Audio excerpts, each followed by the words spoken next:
मैं एक डॉक्टर हूँ। कुछ दिन पहले की बात है, जब मैं ड्यूटी पर थी तो एक खुदकुशी का केस आया।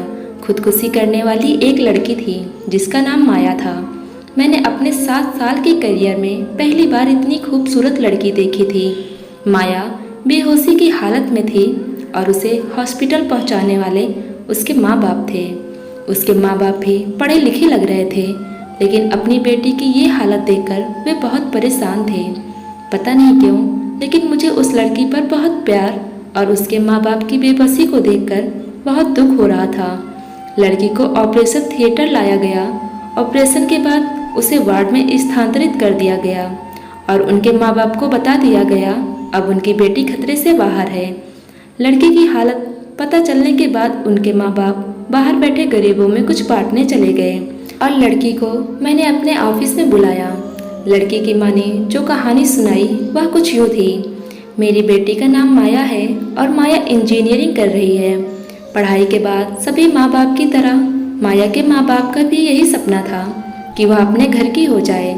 इसलिए उन्होंने माया से उसकी पसंद के बारे में पूछा तो माया ने और लड़कियों की तरह यह फैसला भी अपने माँ बाप को दे दिया।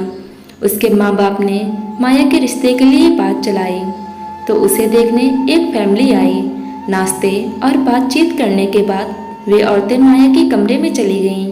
किसी ने माया से चलकर दिखाने की फरमाइश की तो किसी ने बोलने की और किसी ने उसके हाथों की बनी चाय पीने की फरमाइश की। उसके बाद वे इजाज़त लेकर चले गए, लेकिन लड़के वालों ने कुछ दिन बाद बिना कोई बात बताए ही रिश्ते से इनकार कर दिया। माया को उस दिन पहली बार जिंदगी में रिजेक्ट किया गया था, मगर माँ बाप की तसल्ली ने माया को हौसला दिया और एक बार फिर माया को देखने के लिए एक फैमिली आई। उन्होंने भी खाना खाने के बाद माया के हाथों की चाय पीने की फरमाइश की। अब चाय के बाद इजाज़त चाहिए। 3 दिन इंतजार में रखने के बाद यह कहकर इनकार कर दिया कि लड़की को मेहमानों की सेवा पानी करनी नहीं आती, क्योंकि उसने लड़के की माँ को टेबल से उठाकर चाय नहीं दी बल्कि आम मेहमानों की तरह टेबल में रख दी। इस इनकार से माया के साथ साथ उसके माँ बाप के अंदर तक टूट गए, लेकिन ऊपर वाले की मर्जी समझकर सब्र कर गए। फिर कुछ दिन बाद एक और नई फैमिली आई। फैमिली की औरतों के बैठते ही माया ने अपने हाथों से उनके जूते उतारे, वहीं बैठे बैठे उनके हाथ धुलवाए और फिर चाय पेश की। इस फैमिली ने भी हफ्ते बाद यह कहकर इनकार कर दिया कि आपकी बेटी पर बुरी आत्मा का साया है, वरना पहली बार घर आए मेहमान की इतनी सेवा कौन करता है।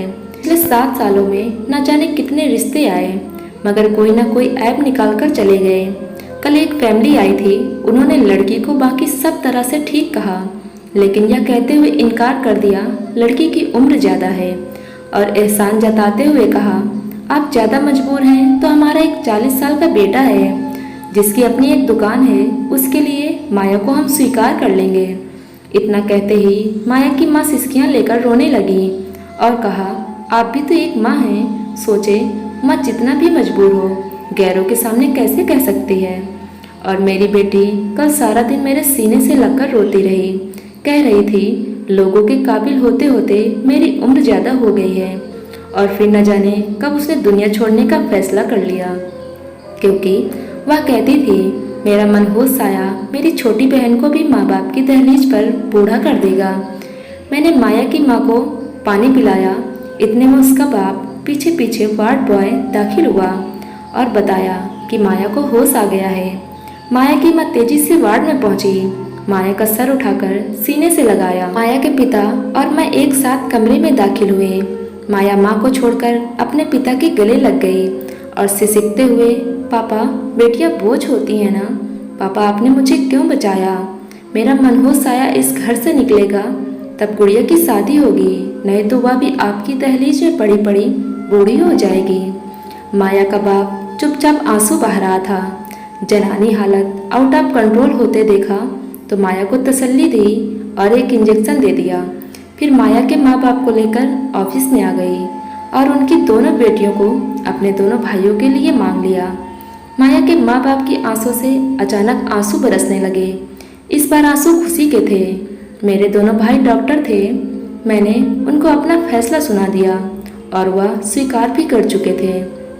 मैं आप लोगों से रिक्वेस्ट करती हूँ आप शादी लड़के से कर रहे होते हैं, किसी परी से नहीं। किसी की बेटी को रिजेक्ट करने से पहले अपनी बेटी को उसकी जगह रखकर देखें। डॉक्टर होने की हैसियत से कहती हूँ, अगर ऐप देखकर रिजेक्ट करना हो तो लड़कियों से दुगनी तादाद में लड़के रिजेक्ट होंगे। आपके द्वारा निकाले गए ऐप और इनकार लड़कियों को मौत के मुंह में ढकेल देते हैं। इसलिए मेरी सभी माँ बाप से गुजारिश है कि किसी की बेटी या बेटों को रिजेक्ट करने से पहले अपनी बेटी और बेटों की अच्छाई और कमियों पर भी ध्यान दे लिया करें। आपको कहानी पसंद आई हो तो वीडियो को लाइक करें और चैनल को सब्सक्राइब करें। धन्यवाद।